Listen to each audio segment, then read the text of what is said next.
Okay, ఈరోజు message ఏంటంటే first మనసులో మార్పు గురించి ఫస్ట్ మెసేజ్ ఏంటంటే, ఇప్పుడు అద్భుతాలు జరగాలి అంటే కాలం కలిసి రావాలని కొందరు అంటారు. కాలం కలిసి రావాలంటే ఏ విధంగా కలిసి వస్తుంది? ఫస్ట్ ముందు మనలో మార్పు మొదలైతేనే ఆ కాలం కూడా మనకి అనుకూలంగా మారుతుంది.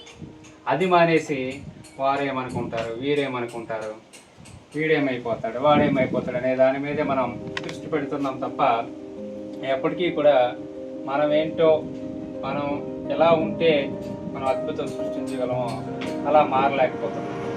సో దయచేసి నేను చెప్పేది ఏంటంటే, ఏదైనా సరే మన జీవితంలో మార్పు రావాలి అన్నప్పుడు ముందు మనమే మారాలి. మనం మారిన తర్వాత ఆటోమేటిక్గా సక్సెస్ అయినా లేకపోతే మనకి కావాలనుకున్నదైనా సరే దేన్నైనా సరే సాధించగలుగుతాం. సో అందరూ దయచేసి ఫస్ట్ మనకి ఏదైనా సరే సక్సెస్ కావాలి అంటే ముందు మనలో మార్పు రావాలి. ఆటోమేటిక్గా సక్సెస్ అనేది దానంతట అదే వస్తుంది. So thank you for watching. Thank you friends. Please subscribe our channel and like, share, comment. Thank you for watching.